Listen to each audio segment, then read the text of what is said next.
The following is a training module on how to effectively manage your sales process. And just to kind of lay the foundation for this, what is a sales process? And many, you likely have your hands around this concept, but at the most basic level, a sales process is the key steps and stages that you take a prospect through all the way to closing the sale.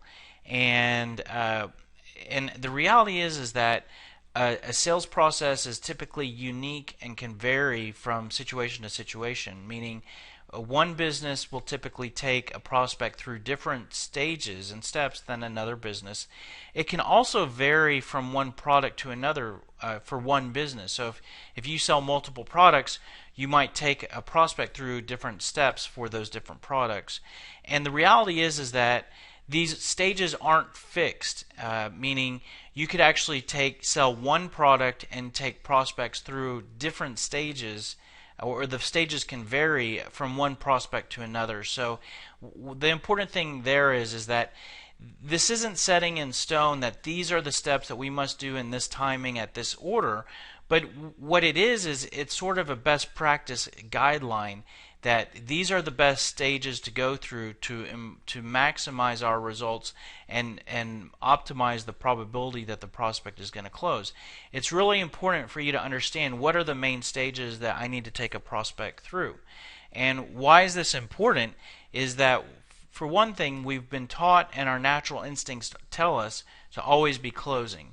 And yes, you should always be closing, but where we sometimes err here is we often try to close the sale, even if it's something that can't be sold in one call or at one time.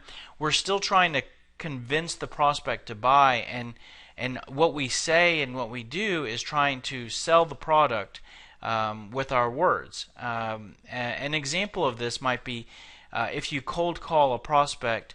Everything you say and the way you respond to their maybe their objections is that you're trying to convince the prospect that you're a fit and that they should buy, even if it's not, again, a one call close. And this is not good because there's not enough time on a cold call or in early sales cycle stages to really convince the prospect to buy. There's other things that you should really focus on. And so instead of closing for the product, we should always be closing to move the prospect to the next stage of our sales process. And that's why it's really important to know what your ideal sales process stages are, so that you can have at the front of your mind an idea of what you're trying to get the prospect to do next. If you just sort of operate with your pedal, the pedal to the metal, moving as quickly as you can and always trying to close the product sale, and let the prospect tell you what is appropriate to do next, then your results aren't going to be as good, as you're not going to be as much in control of the opportunity of the prospect, and you're not going to be as effective. The really nice thing about really embracing this concept is that it does help you to improve your ability to deflect objections as well. Objections like, I'm not interested, we don't have any budget to spend, we already use something right now. Those are objections for the prospect not buying your product. So if you're always trying to close the sale, then those are objections that shut you down. But if you're trying to close the prospect to move to the next stage in your process, those aren't valid objections. For example, if the next stage in your process is to simply have a conversation with the prospect, the fact that they're not interested really is irrelevant. It doesn't really matter that, and you can even respond to that objection by saying something like, I understand, and to be honest with you, I don't even know if you fit well with what we do. That's why I just wanted to have a brief conversation with you. If I could ask you real quick, have you guys done an audit in this area in the past 12 months? And so you can see there I'm continuing the conversation. So the real important thing here, it's actually somewhat difficult, or could be difficult for you to map out your sales process from the time the lead is generated, the first contact's made, to the close of the sale. what I would tell you, what you want to do at a minimum is you at least want to identify what the early sales process stages look like for you. And again, these can vary from person to person, but here I'm going to show you 3 main stages that you could work around that typically fit most situations. But as I mentioned, at every stage of the sales process, you have an ultimate goal and an immediate goal. The ultimate goal is to close the sale. The immediate goal is to get the commitment to advance to the next stage of the sales process. So that's what we've talked about here, to always be closing for. And so what you want to do is you want to find out what your early sales cycle stages look like. And I'm going to kind of go through these stages here that could be very possible for you to work around regardless of what you sell, and you could customize them to how they fit with you. But the very first sales process stage is initial contact, and this is when we speak to a prospect for the very first time. And this could be a cold call outbound from us to them. It could also be an inbound call from them to us. Maybe they called through our website. It could be an outbound email, a marketing email. It could be an inbound email again through our website. This could also be meeting someone at an event, or just meeting someone in passing. And so what the initial contact looks like is typically 2 to 5 minutes. And to be most effective, our recommendation is to try to spend 80% of those 2 to 5 minutes on the prospect, meaning. And this is kind of counterintuitive, or it goes against what your natural instincts are. Your natural instincts are to talk about yourself. This is what I do. This is what we sell. It's great. But you really want to focus more on them. What are you doing today? What are you having challenges with? What are you using in this area? And then you want to spend 20% on you.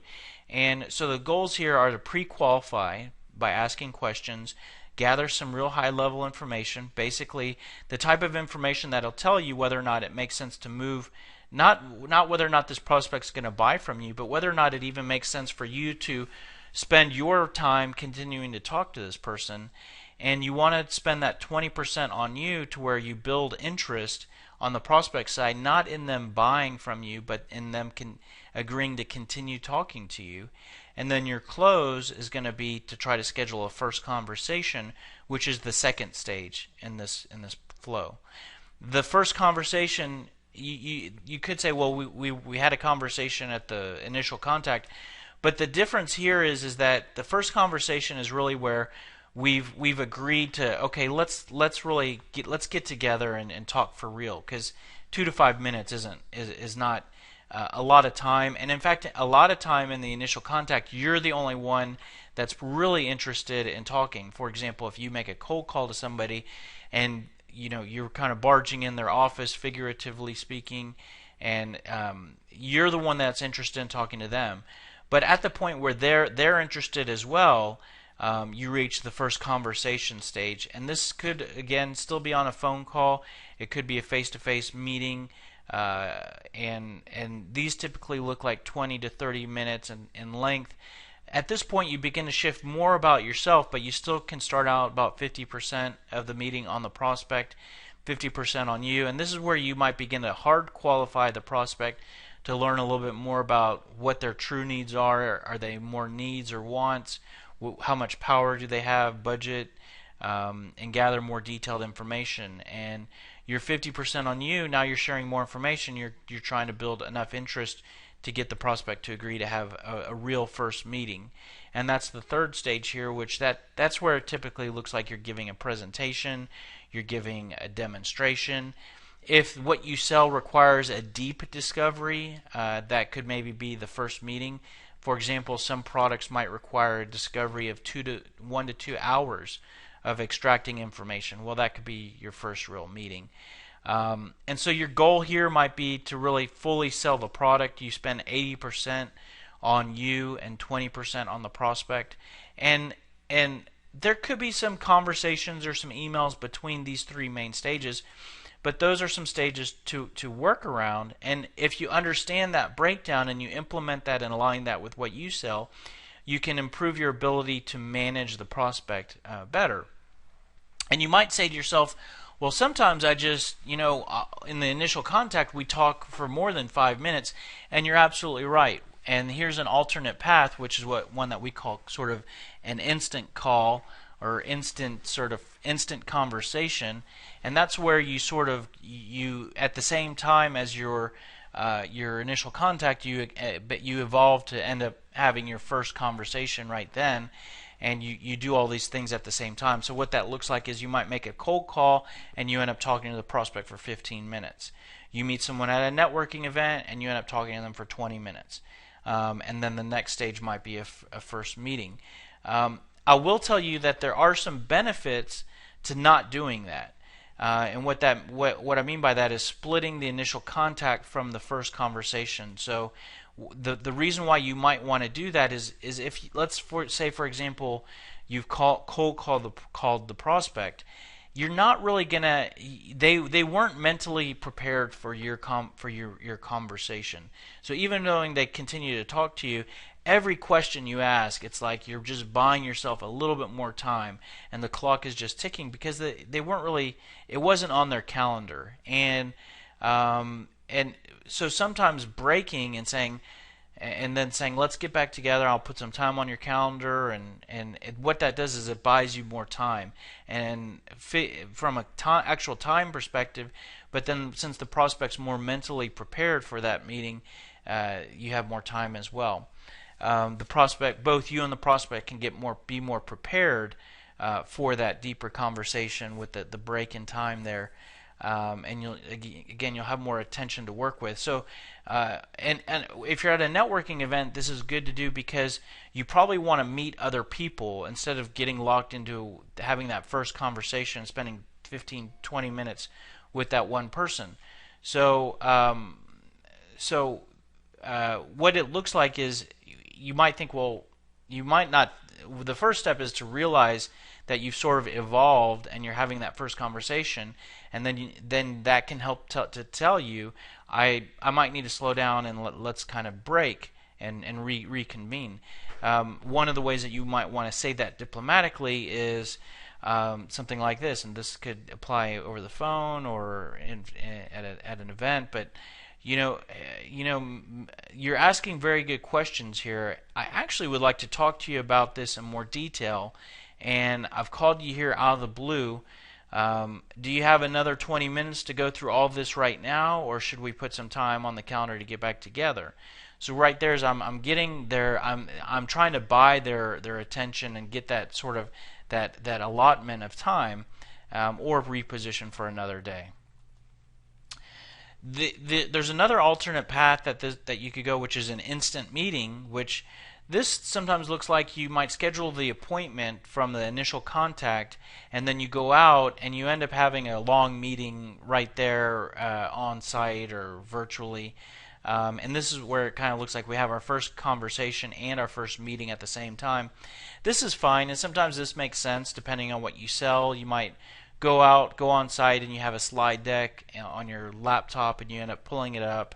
I would just say the important thing here is to have that first conversation first, so that you gather some information so that you can tailor your first meeting.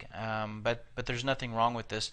There are some cases actually where you have the initial contact and then you go straight to the meeting. An example of this might be if you have a webinar and you send an email to a prospect and they actually end up at your webinar. That's sort of like you go initial contact to the first meeting and you skip the first conversation. The best practice there is actually to follow up that webinar attendee with the attendee, follow up on another day after the webinar with them personally and say, thanks for attending the webinar. Did you get the information you were looking for? And have a conversation. And what that looks like is you're actually having the first conversation after the first meeting. A lot of detail there, I know, but you can see that what we can often do is just have the goal of selling the product, and we go into every conversation just how far can I push this conversation? How much can I accomplish? And we don't really separate it and identify, manage the different steps, and you can really improve things by doing that. So some examples of what a first conversation looks like, and these are things that you can keep in mind when with what you're trying to close when you're at the initial contact. So you're on a cold call, you meet someone at a networking event. These are the types of things to move towards next. So an in-person meeting, I'm coming by your office, I'm popping by your office is a good casual sort of in a not real intrusive language. Phone call, virtual meeting over coffee, that's a great thing to close for. If you meet someone at a networking event, you say, "Hey, this is a really great conversation. I don't want to keep you from meeting some of the other people here. Why don't we meet next week over coffee and talk about this in more detail, or meeting over lunch?"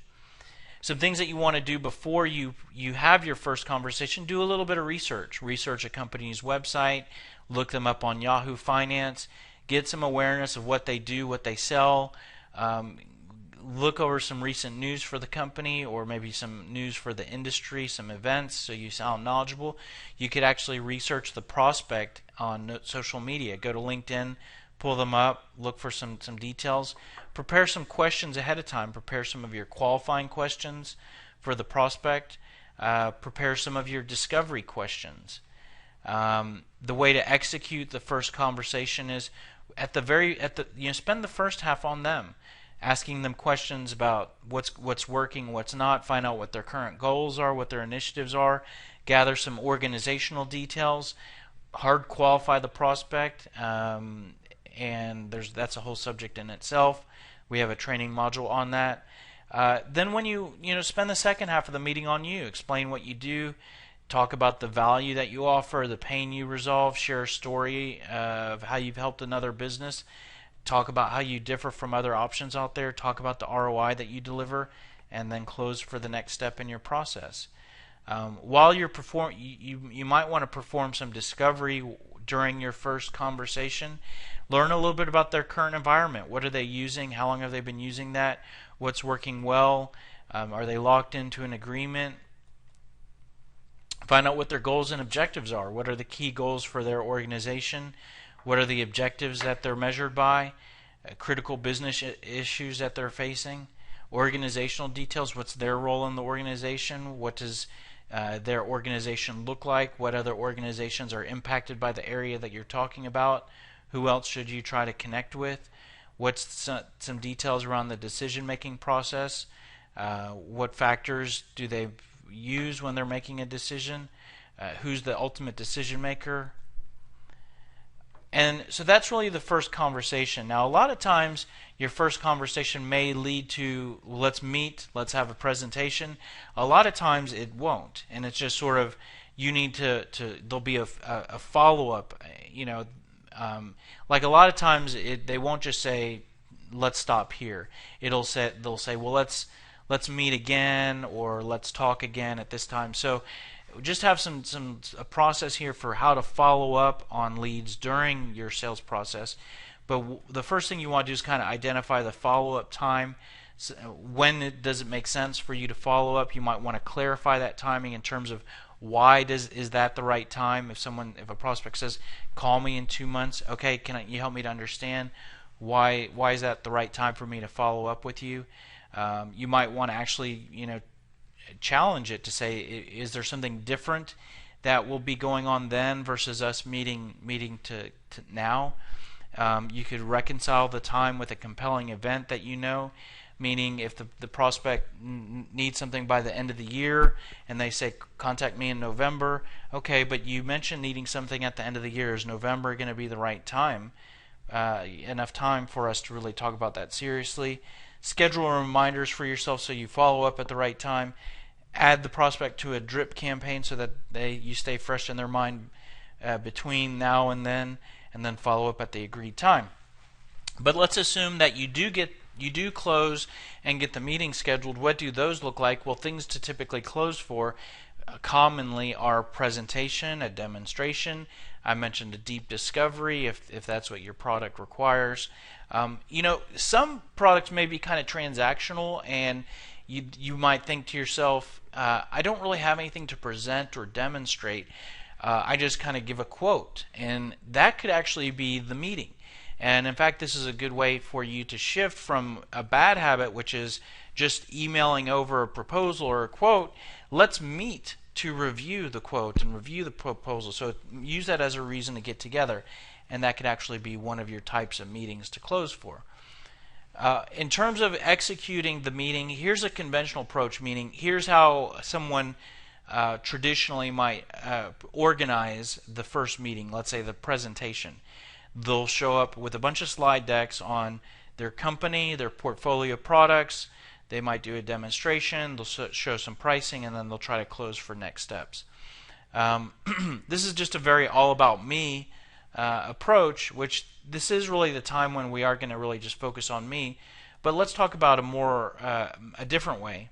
So instead of just talking about our company, we're going to start out talking about the prospect. So we're going to outline what our findings are so far. We're going to outline the challenges that they're experiencing, their goals, really the stuff the information we've gathered. This provides a good opportunity for us to confirm that our findings are correct, identify if there's anything that needs to be added. Maybe there's a new person in the room that hasn't been interviewed yet, and they could confirm what we just showed them. And then based on that, we can, instead of just showing our company and where our offices are, and this is our portfolio of products, we're basically now going to show them how we can help the challenges that we just outlined. So how we can help. This is a tailored presentation based on the information we gathered. We could outline projected improvements, an estimation of ROI, how we've helped others, a client story case study, some company facts, an investment summary which includes pricing if appropriate, and then next steps. And so that's a much more powerful way to go versus the traditional approach, company, products, pricing. So when you end the meeting, you often, you can confirm, is this in line with the direction you want to go? And then when you get how you trial close and you get the agreement to move forward, here's a tool that you can use to sort of map out and manage the rest of the sales process. Because as I mentioned, it could be unique from one prospect to another. So let's build out the process that we need to put in place for that prospect. So this is an evaluation plan. It's basically a list of events that need to happen with the time and the owner and the status between now and either the close of the sale or even maybe the completion of the project, whether that's a go live or what date. But what you can do here is you can take your sales process that you're aware of, the main steps that you need to do, and you can fill this in, and you can maybe even include some steps that you assume the prospect might have to go through from a legal and procurement standpoint, and you can present this and do this at the end of your meeting and have the prospect kind of confirm, make some changes to this, say, is this correct, is there anything we need to add, and get their agreement and say, do we agree to move forward in this direction? And you can get their verbal agreement, and that's going to tremendously help you to manage the sales process, manage the prospect expectations, and improve your close rate. Because when things slow down, you can always go back to this. When the prospect says, well, I need to cancel our meeting, let's pick back up in the fall, you can go back to this timeline and say, okay, well, we can do that, but that's going to push all of these dates back. Does that still work with where you want to be? So that's an evaluation plan. You could take that same information and put it into a Word document, and that's what is here, and you could include that in your proposal and all of the documents that you send over to the prospect during the sales process, and that can help. And you can update every time you update this document with something being complete, you can send that over to the prospect, and that can help you to again manage the sales process. So want to wrap up here.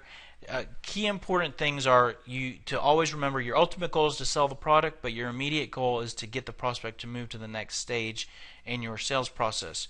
Shift your natural instincts from focusing too much on the ultimate goal and more toward your immediate goal. That will immediately improve your results. Map out your ideal sales process, specifically those first 2 to 3 stages, because instead of just trying to move as fast as you can, slow down and really just move a prospect through those key stages. And I hope that helps. Wish you all the best. Good luck and happy hunting.